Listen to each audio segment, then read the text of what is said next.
Hello and welcome to my report, EastMojo's daily news bulletin update. We bring you the latest and biggest happenings from East and Northeast of India. I'm Simran Bajaj. I'll be bringing you the latest updates from Assam.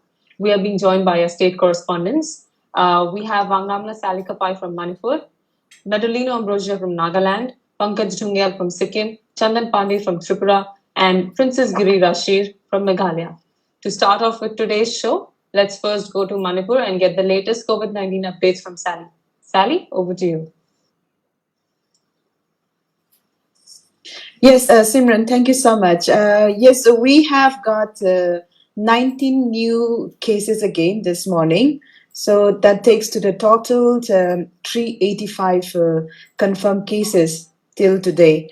And even the active cases has increased to 312. But out of these 385 cases, 64 patients have already recovered and being discharged from the hospitals. So these are the latest ground report when it comes to COVID, but we haven't received the afternoon reports. So normally it comes after 7 p.m. So that will be updated once the statement comes from the health department. Simran.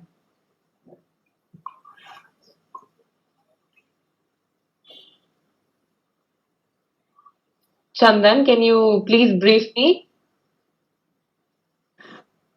Thank you, Simran. So as we know, 9 more persons were tested positive today. Chief Minister, who is also the Health Minister, he informed us. And with this, the total number of cases now stands at 925.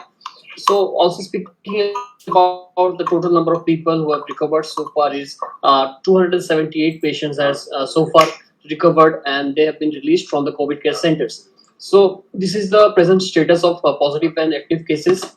Talking about the number of samples collected and samples tested, as we have mentioned earlier, there were backlogs in our state.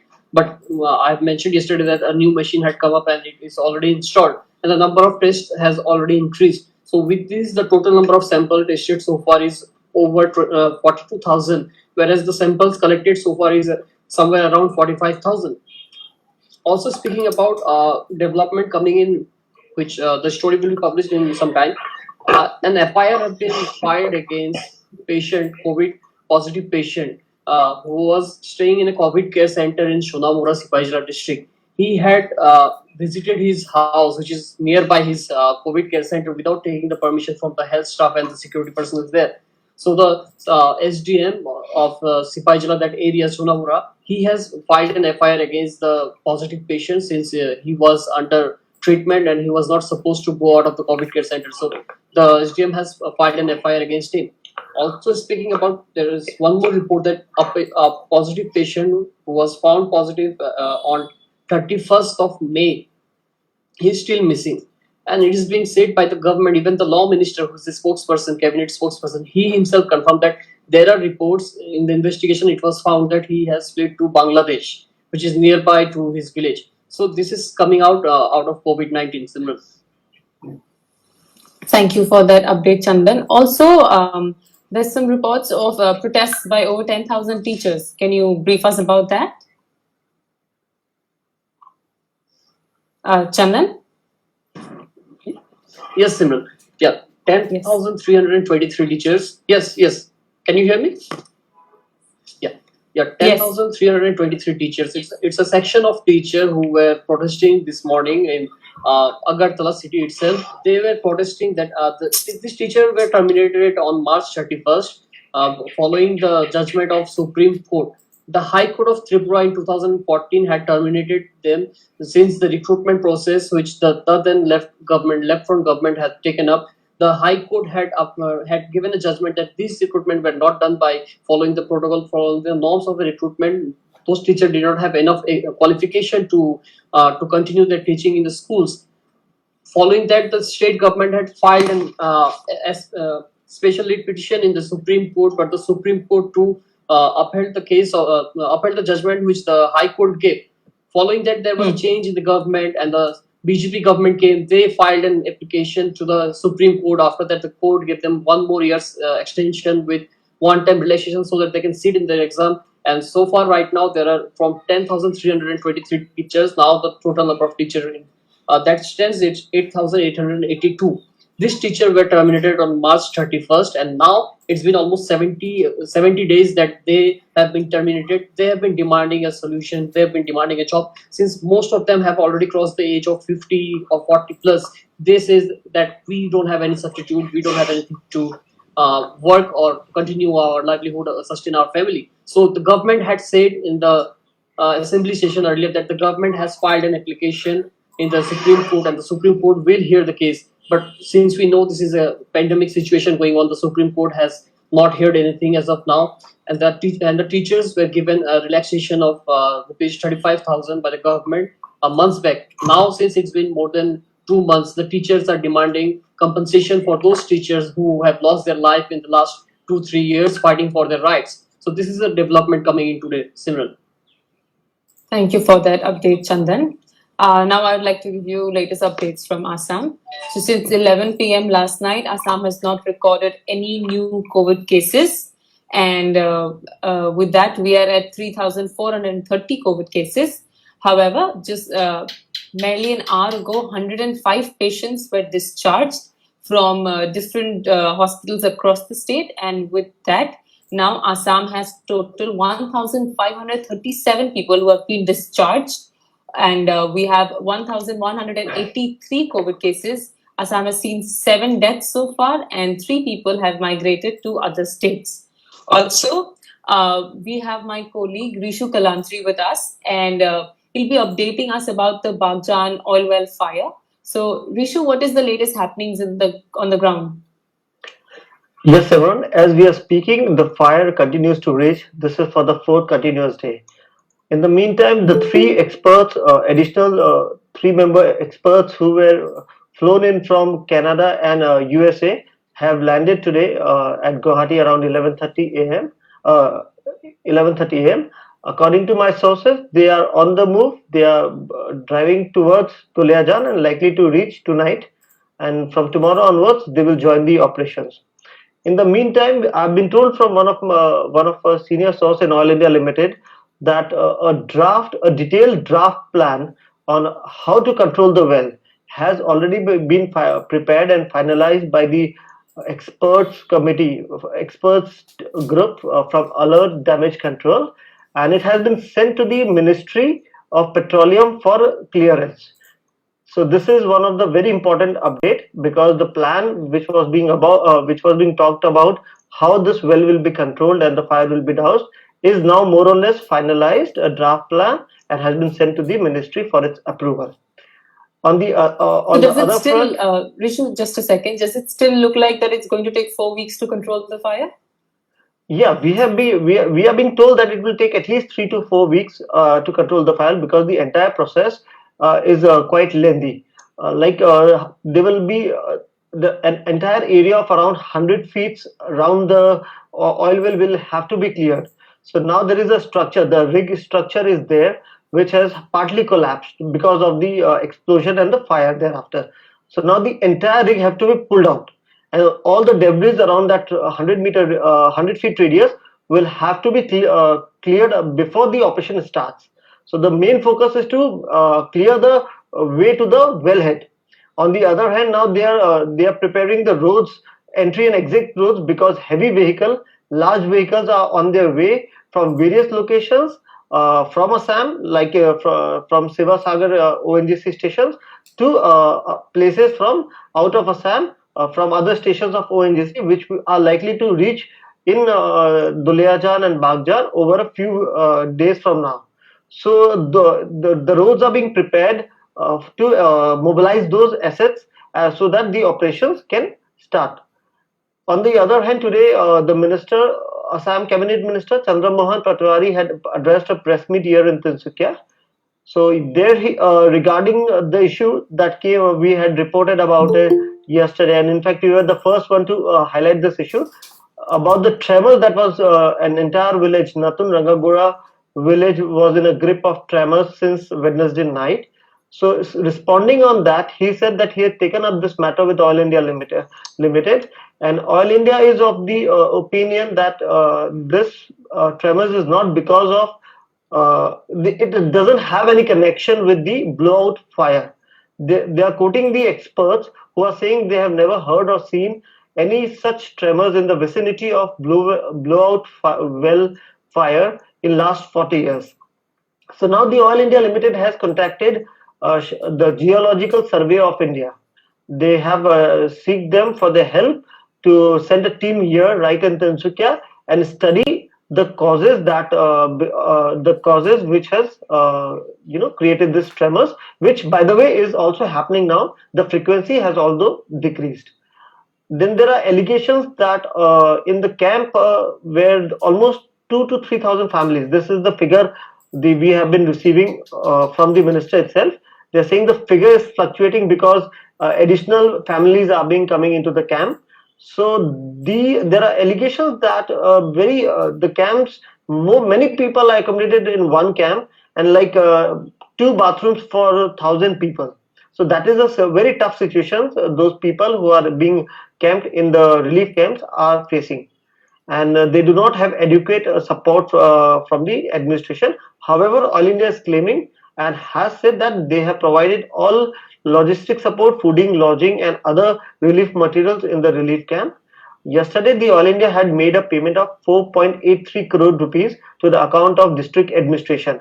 This amount will be disbursed into the accounts of the affected families. Altogether, 1,610 families have been identified, and a one-time compensation will be of rupees 30,000 will be given it to them.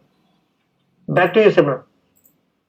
Thank you for that update. Rishu, have we found out anything about the two deaths of the firefighters? Has there been any other update about their deaths? Any information? Yeah, we have again sources in Oil India. There is no official statement on this, but my sources have told me that when this explosion took place, there were altogether 4 firefighters, 3 from Oil India Limited and 1 from ONGCL, who were present at that moment. So they all jumped in a nearby pond to save their life. Out of which this two men, one from ONGCL and one from oil, moved out. They came out of the pond and they are fine, while the other two, the dead bodies were recovered. Now they are saying that this persons who have died, the jumping into the pond suggests that they were healthy when they jumped into the pond. So now they suspect that the death is due to drowning. Although we have to wait for the post-mortem report, is what they are saying. However, they have not ruled out the burn injury marks, which was told to us previously. So they are waiting for the post-mortem report to exactly find out the cause of their death. Simran. Thank you so much for that update, Rishu. Thank you so much. Thank you for joining us and giving us the ground report about this big happening. Thank you so much. And moving on, I would like to add another information from Guwahati, since we were talking about COVID-19 in Assam. So just yesterday itself, 9 new containment zones were declared within Kamrup Metropolitan in Assam. And today till 12 noon, another fresh containment zone was declared. So, so far, Kamrup Metro has 36 active containment zones as per the last update from Kamrup Metro District Administration. Moving on, now let's head on to Sikkim, where Pankaj will be giving us the latest updates about the biggest single day hike in COVID cases from the state. Pankaj? Yeah, thank you, Simran. Yeah, I would like to start with the bad news. Yeah, there are 14 reported cases this morning. It was highlighted by the Director General Cum Health Secretary, Dr. Pepper Ching, that 14 new cases. Among them, 12 are returnees from Mumbai.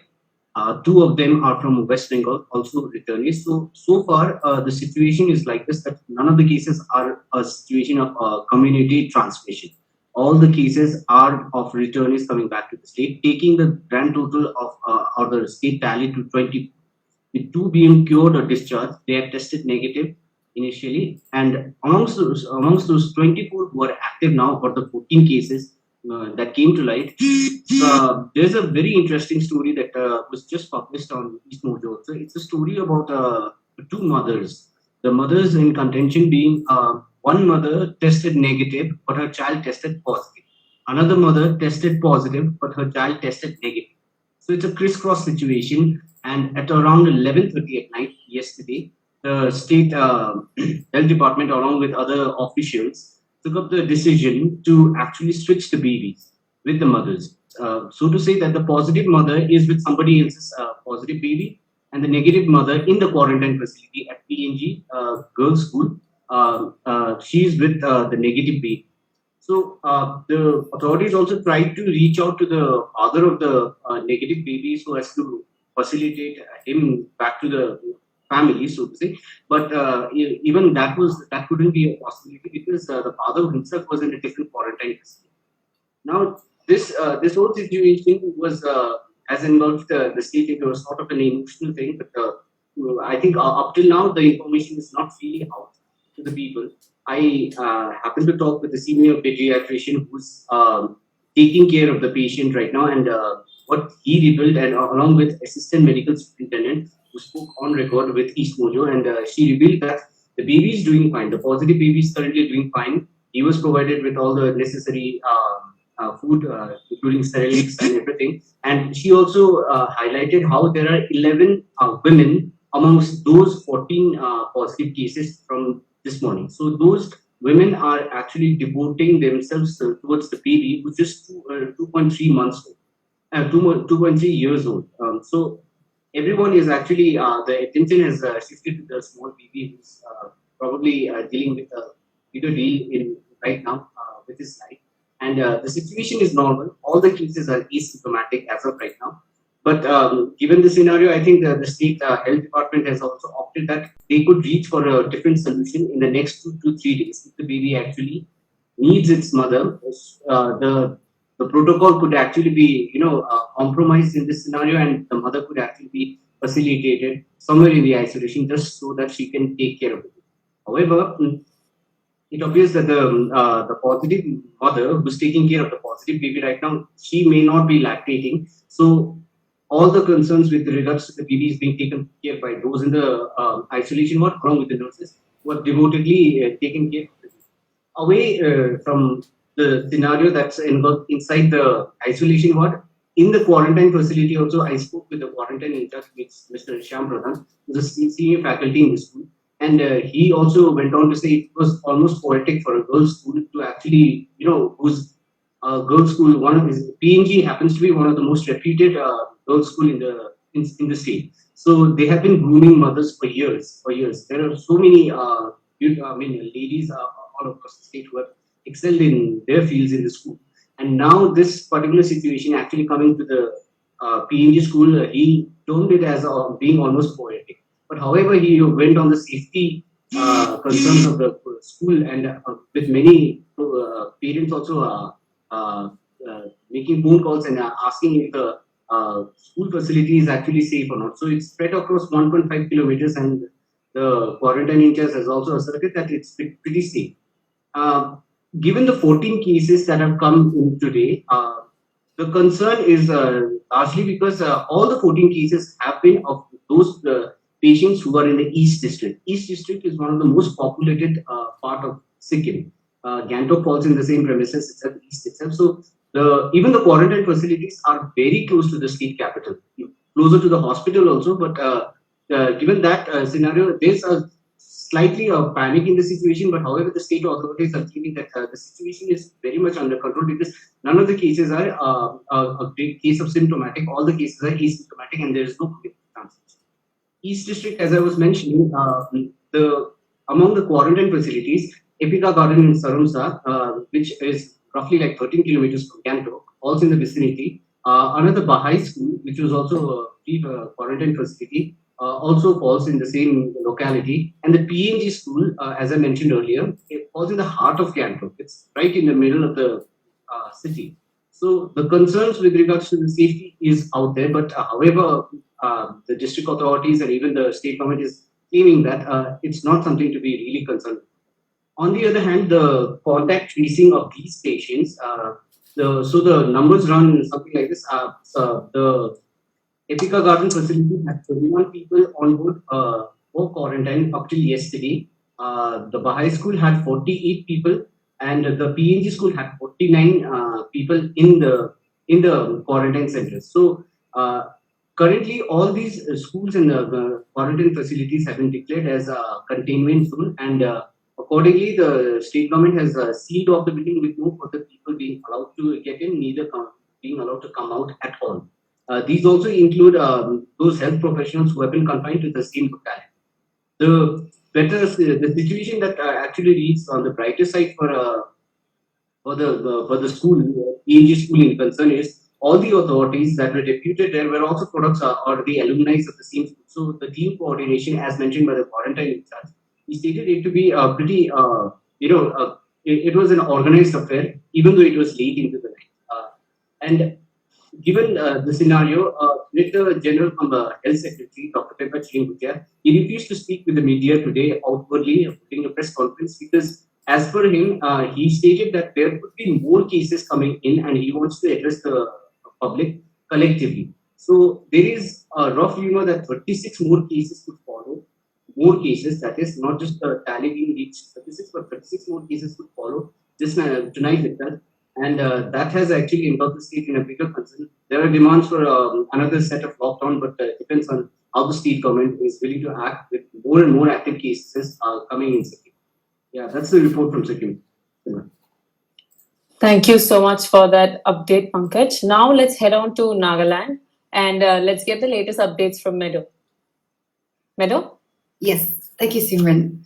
So I'd like to start with the COVID-19 updates. In the past 24 hours, 26 cases of COVID-19 positive cases has been reported here in the state, and it has taken the state's tally to 156. So we're nearing a double century mark as we have crossed 150, and we are at 156. But this evening we have received a good information that the total number of recoveries in the state is 49, which means that we're left with 107 active cases here in the state. Also, in regard to the 26 cases, this is one of the highest single-day spike here in the state. Earlier, 22 cases we are reported on a single day, but today, in the past 24 hours, this has made the state's highest spike for COVID-19. And also, out of the 49 who have recovered from COVID-19, 59 of them were retested, and the 49 of them have recovered. The rest were tested positive again, and they will be retested again after some days when the viral load is high. Also, the active 107 active cases. Meadow, sorry to cut you, Meadow. I am a little confused about what you just said. This portion has left me confused. Can you repeat about the retesting thing? Yes. So, Simran, I was saying, 156 of them have tested positive cumulatively here in the state, and 59 were retested. And out of this 59, 49 of them have recovered. The rest were tested positive. So the rest of them will have to undergo another test to be tested negative and be declared as recovered in the state. And that left us with 107 active cases here in the state. And all these 107 active cases are also said to be asymptomatic cases. Also, this evening we had a press briefing where the spokesperson for COVID-19 here in the state has briefed us, and we received the information that about 7,700 returnees who were stranded outside the state of Nagaland have returned back to the state so far. And in the evacuation process, the state government has spent 1.65 crore. This is arranging the special buses and the special trains. So 32 buses and 9 special trains have reached the states so far, bringing about 7,700 returnees, and these are from 13 different states. Also, tomorrow in the morning, we are expecting a special train that's coming from the South India, covering the states of Kerala, Tamil Nadu, Telangana, and Andhra Pradesh. So, according to the Chief Nodal Officer for Interstate Movements, Dinesh Kumar, he said that this is one of the longest train for the special Shramik train that's being arranged for the returnees back to the state. In fact, it is the longest train route for the whole of India. And then they have left on the 9th of June, and they will be reaching back to the state, bringing about nearly 1,000 of returnees back to the state. And as I was talking about the amount of money that's been spent on the evacuation of returnees, I'm repeating, it is 1.65 crores, that's spent on the evacuation of the returnees in regard to the transportation by road and by rail. And besides that, after returnees come back to the state, it is mandatory for all returnees to undergo institutional quarantine for 14 days. And in this regard, in regard to the accommodation and the fooding, the state government has spent rupees 8 crore 68 lakhs 63,146 rupees. So that's like 8.68 crores, and then cumulatively, in addition to the evacuation process and the management of the quarantine centers, it's coming up to over 10 crores. So this is so far as of Friday today. After the special trains come, more returnees coming back to the state. I believe the number will also go up, but that is so far for the state. Simran. Thank you for that update. Meadow will come back to you for more information. There is breaking report coming from ground that 7 more people have tested positive for COVID-19 in Assam. They're from Tinsukia and Dibrugarh district, and all are quarantine cases. People who are already lodged at quarantine centers. However, our State Health Minister, Dr. Himanta Biswa Sharma, is yet to tweet about it, but that's the report that's coming in. And so of the 7, 6 are from Tinsukia and 1 is from Dibrugarh. Now let's get back to you, Meadow. Meadow, there's some update about school uniform fees. So we've already done a story about it. Would you like to tell our viewers what is it about? Yes, Simran. So yesterday, hello, Simran. Can you hear me? Yes. Yes. So yesterday, the Directorate of School Education, the Principal Director, Shanavas, he has issued a notification where he mentioned that government schools in the state of Nagaland from classes 9 to 12, they will be charged, with a uniform fee structure. This is first kind of an initiative here in the state. And when I inquired more about it from, sources from the Directorate have stated that it was in the department's plan since February of last year, after the public has been complaining that there is a difference in the fees here in the state, even among the government schools itself. So I believe the pandemic has also come as a blessing in disguise, because this time schools are closed, and besides the schools being closed, the state government, through the Chief Secretary's office, has issued an order that all admission processes for the class 11 students will be done online. And in this process, the school education department was also compelled to ask for the fee structures from all government schools in regard to the new admissions to class 11, because our Nagaland Board of School Education has recently declared the class 10 board examination results. So in this regard, since the Chief Secretary has ordered that all process has to be online, the department has directed the schools to submit the fee structures online in order to compile and bring the admission process under one single portal. And this is when the department has realized that there is a huge difference in the fees that are being charged in the state here itself, comparing the rural and the urban areas. So the amount that I was told in regard to this art stream particularly is that for class 11, some schools are just charging an admission fee of rupees 1,000, whereas there are some schools charging 3,500. So there is a difference of about 2,500, just for the same course of study, and this is only for government schools. So in this regard, they have expedited this process and facilitated it, and they have passed an order, and this order is coming into force since last evening, which means the Windows admission portal that has been opened that will be opening for the government schools from 15 June to 22 June. After the process, the uniform structure will come into force. And I also want to tell our viewers that we have a detailed report up on our website, where a table is also clearly shown, with a distribution on how fees are being charged and on for which classes the particular fee is being charged. So detailed report is up there on our website. But besides that, the government schools admissions forms are to be opened from 15th June till 22nd June. And the selection, we are told, is going to be based on the process of, based on meritocracy. And while this year, this uniform fee structure is only for the class 11, from next year onwards, all the other classes from class 9 to 12 will have to follow this, because this year the academic calendar for the other classes have already started and we just left with class 11. So by the next year, this uniform structure is coming into force, Simran. Thank you so much for that update, Meadow. Before heading on to our next state, I would like to give us updates from Mizoram. So, 2 new cases were detected in Mizoram, which has increased the state's tally to 104 cases, of which 103 are active, and 1 person has been discharged. The 1 person is the first person that was detected in the case. The 2 new cases are both are returnees who come back to the state from outside and are under institutional quarantine. Now, there's some breaking news coming in from Manipur. So, 6 people lodged in quarantine centers have been sent to jail.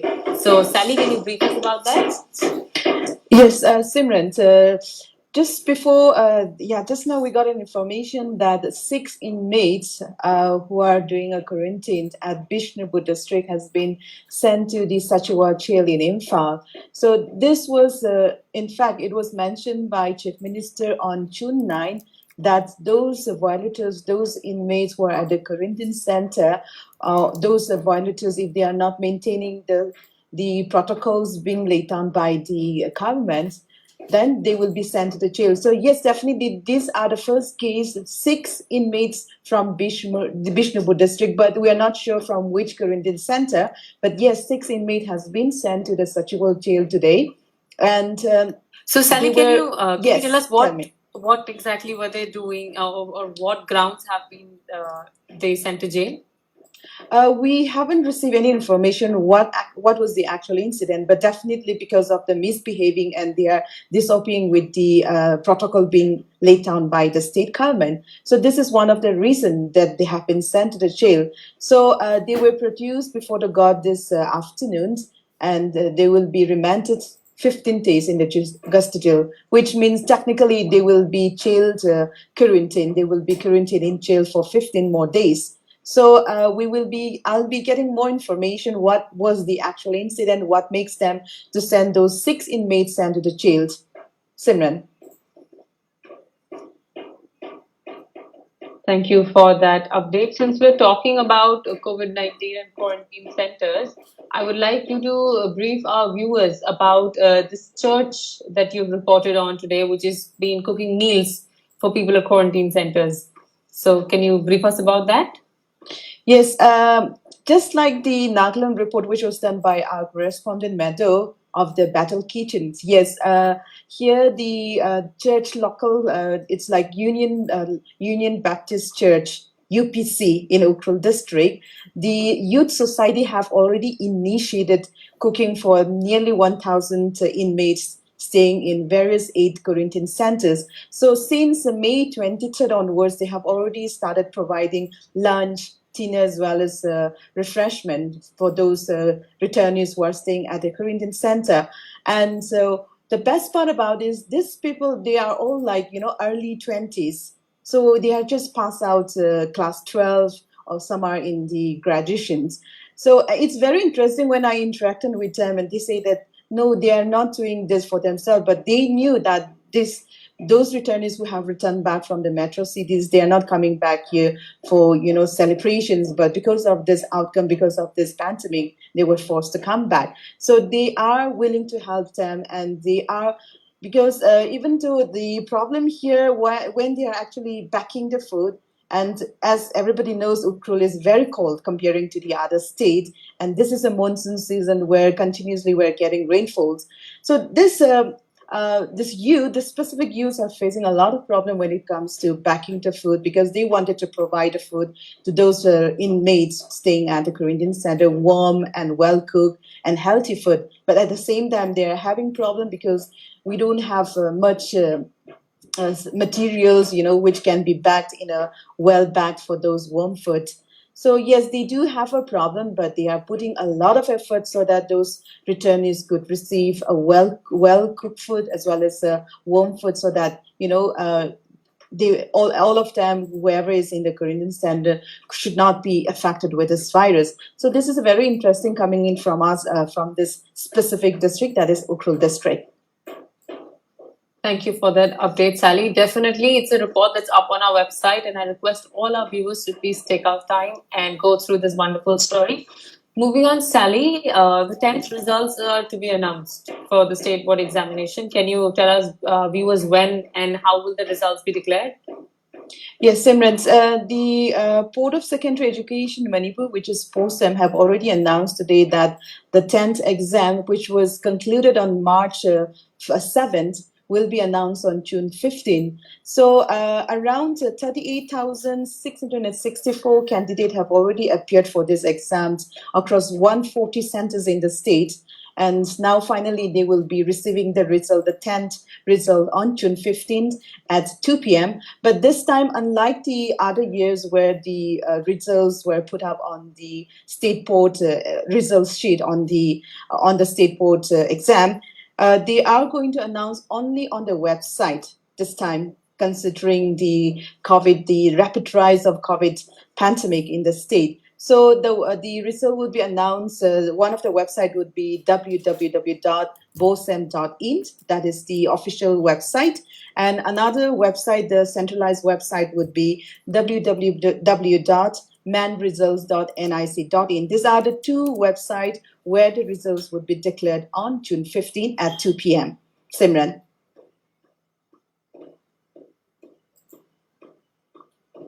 Thank you so much for that update, Sally.